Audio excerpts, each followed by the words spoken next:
Chamber break here.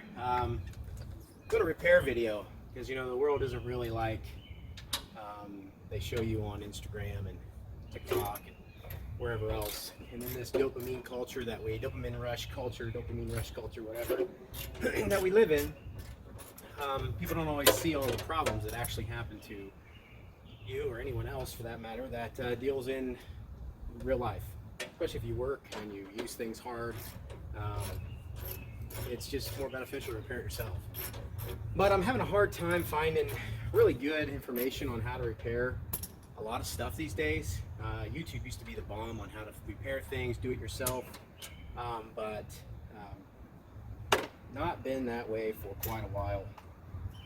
Using a socket wrench here on a screw that's kind of hard to get to. But anyway, I was having a safety switch issue, and I replaced first the battery, replaced the seat switch, and I don't think you'd be able to hear it, but inside here is a switch. It's clicking right now. And it's called a safety switch. Actually, it looks like this after you take it out, all corroded and whatnot. But it's under the fender. Great engineering on the part of the engineers who decided that was really a good idea to put it in there. But they did. And like I said, I replaced the seat switch, replaced the battery, because I was having an intermittent clutch issue where the clutch wouldn't fire.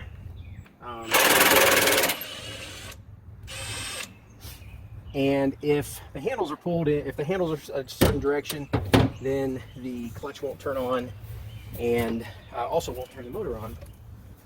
Well, over the last couple years, it's been progressively getting worse, and then this spring, winter, it just wouldn't start at all. And I'd have to pull this handle out, push on it really hard, and hope to get it to start.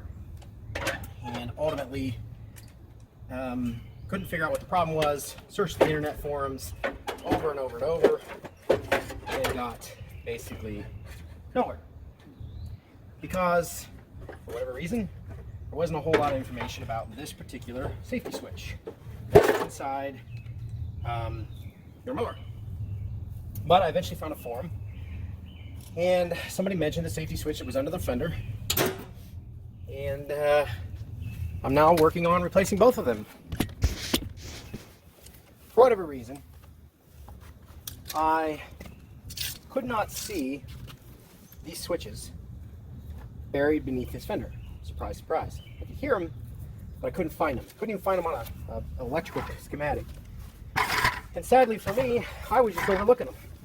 And so I'm totally to blame for not finding them and not seeing them and not fully understanding that they were even in there. I said I could hear them, but it wouldn't start at all, and ultimately I'm hoping this is the issue. So this wire here, basically they create a circuit when the switch is activated, and then they turn off the circuit when the switch is not activated, preventing the mower from working, preventing the deck from fully engaging, and they corrode. I mean, they just completely corrode away. Well, what ultimately happened on the one on the other side was that gap in there had filled up with dirt. Actually, still a little bit in there. And so when I do that, it wouldn't work. So the real reason I'm actually posting all of this is I couldn't find the information about it, and I couldn't find a video about it. And some of my other Grasshopper videos have been, I've had a lot of responses years later actually, stating that an individual saw the video and it solved his problem just like it had solved mine. So there you go. Can't speak highly enough of a Grasshopper lawnmower. This one is 19 years old, has very low hours. I've owned it for 16 years, which seems insane, but I have. And I put about 500 hours on it just mowed. Okay, so there's 4 screws involved here. 2 that hold it to the frame, and 2 that hold the switch to a control bracket. A bracket that actually mounts into the frame. And the easiest way to do this, again, having struggled for years to actually find that they were under the fender, and it was so foolish of me not to just take the fenders off in the first place, but hey, who wants to do the hard part, right? The easiest way to do it is to just take the whole bracket off, and then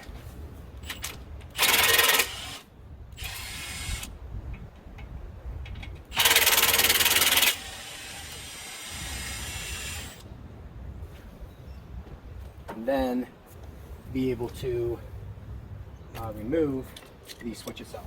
Now, the whole challenging part is the handle's in the way. You know, my situation, having to hold this screw in place. I don't know if you can see this or not.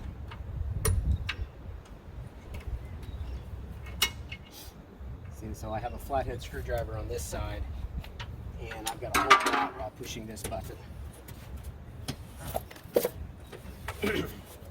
Whenever I repair something on my lawnmower, especially something like this, if I can, I replace in most cases, all the pieces, or more than one switch. Like, I know it was the left switch, which would be the other side.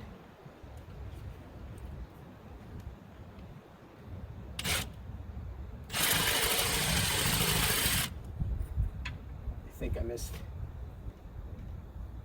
I missed it. Completely missed it.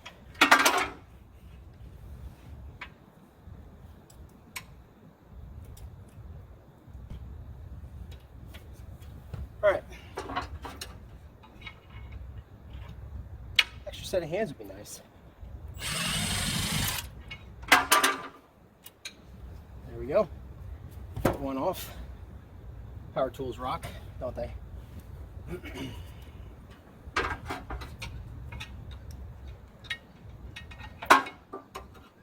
And get this screw out of here. I know you really can't see it. Without it falling down inside the frame is an epic challenge.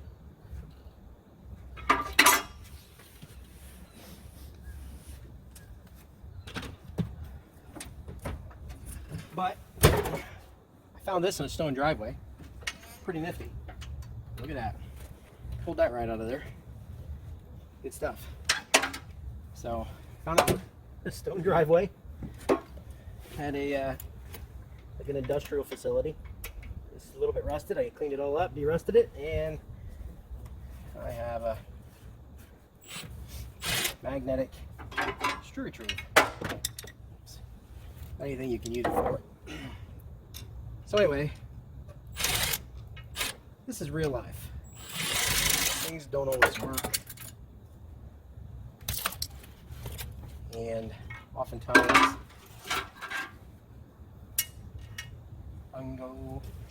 Alright, so again, the reason I'm posting this is I couldn't find them, number one. And I haven't done a repair video in a while. And this is the one that actually wasn't bad. But like I say, I repair usually both switches or all the switches when I have a chance, because I frankly don't want to get into it again. So I get my parts from mowershop.com. I don't see the actual URL on here. It's called the Mower Shop in Arkansas. I can't say enough about them. Look them up on the internet if you got a Grasshopper. All the schematics are on there for every year, every model. And I have bought a ridiculous amount of parts from them over the years. And they have good staff. They know their parts inside and out. And as soon as I called them, they had them in stock. And knew exactly what my problem was and where to go. So there it is. It's not dirty, but it clicks. And when that clicks, then that tells the mower that the handles are in or the handles are out, depending. These two long screws go through there, and then take that off of the plate. Now I ordered the plates too because I didn't know if I'd be able to get them off. And I actually haven't opened it to see, but looks like everything is here, including the screws that I need.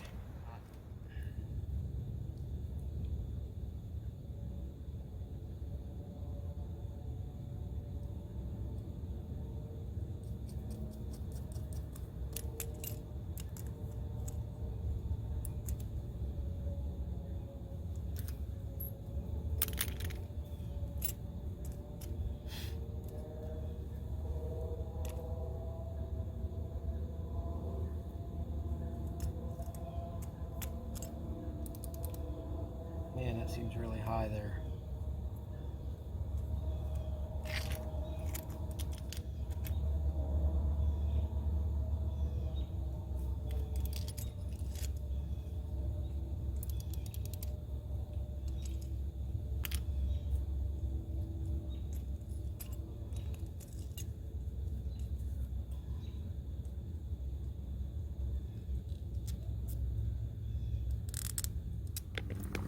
Well, so that doesn't do me any good.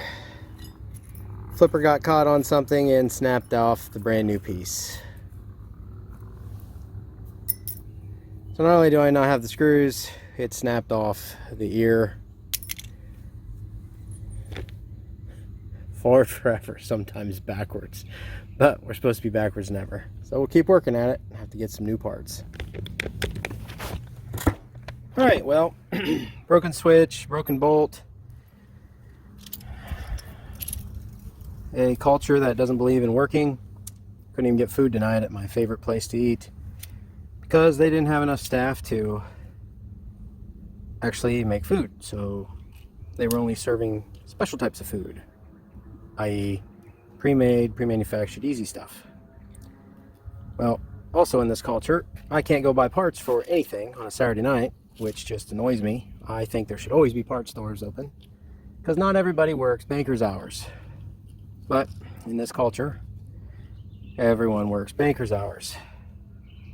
Anyway, so what I'm going to try to do now is I'm going to try to pull this nut off of here,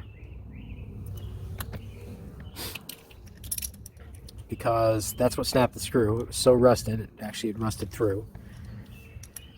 And then put it on a new screw that I happen to find on my own collection of the things that I keep for rainy days, and see if I can at least get this part going, then figure out how to jerry-rig the part.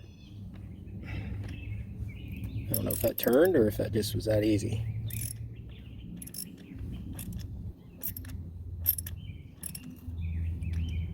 I think it's turning the whole thing, but I could be wrong. We'll just keep going until it falls off. Well, so I taped it. Didn't get it on video because my battery is about dead on this. There you have it. Using my old Christie's tape. I think this might work. Like I said, my battery's dead, so I don't know how much more I'm going to get, but I am going to try to install this. Forward forever, backward never. Goes in there. Thank you. Enjoy. All right. I already have the switch in and one of the screws. I got enough, I think, battery here to at least attempt to make a go of it. See if it works. I hear the click. That's a bonus. I heard the click before. The switch didn't work. This is just incredibly unfun here. Trying to get this. One of the strategies I like to use with screws and bolts, put this on the end, and then basically use this to put it through the part. There we go. Now, put the nut in the socket. Use a deep well socket, that way I can reach it. Hold on to this, and then the hard part, I can't see this. Hope to get it on there, and then start to turn either side is a challenge. This is where the joint in your fingers really comes in handy.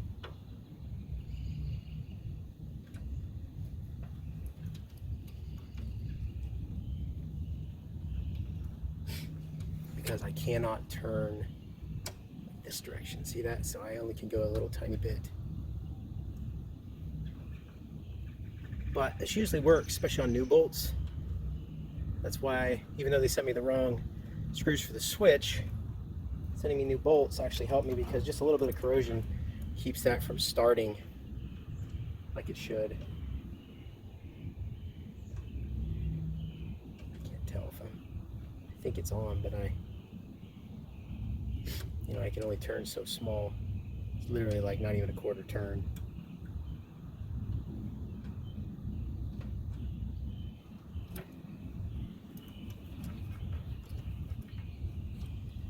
Always something. You get it? Get it started. I cannot see in there. Oh, there we go. I did. This is always quicker. All right. Okay, now let's see here. Check our height, or our, it's not square. Sorry, that's my bucket seat. There we go. Let's see here.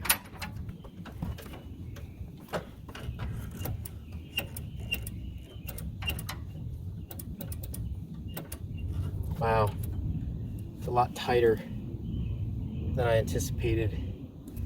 I mean, not tighter, but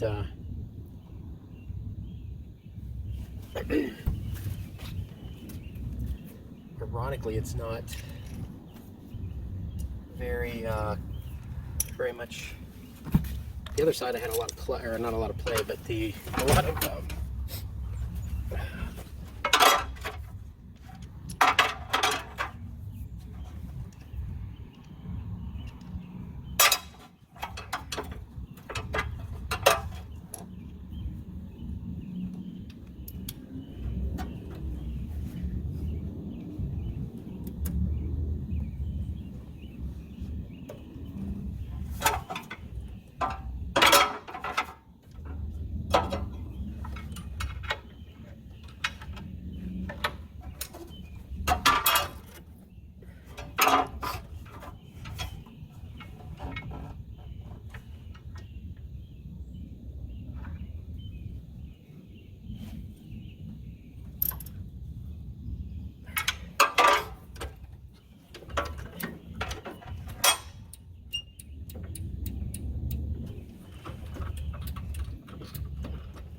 choke.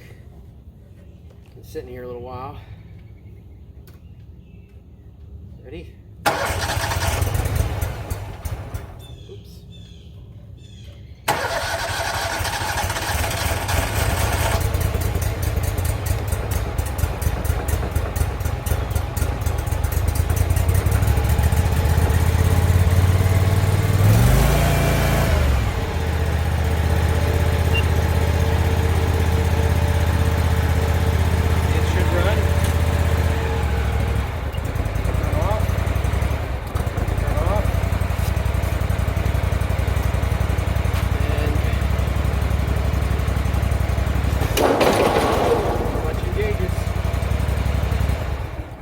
Well, there you go. I don't know what kind of video I got, but that's the safety switch replacement on both control arms on a Grasshopper 725 K2. It's very similar on many models. I had many problems. Everything is candy and roses on the old interwebs. Take the fenders off, pull them out. Be careful with corrosion on the screws, which is what I had a problem. I sheared that one screw off, and luckily I pack rat. I had one anyway. It was a Phillips head versus a flat. And then I used Christie's tape where that little tab had broken, and that's actually pushed up against the frame, so I think that's probably going to hold. I might tighten those screws again here real quick, but otherwise I'm putting her back together and calling it a day. Forward forever, backward never. Thank you. Enjoy.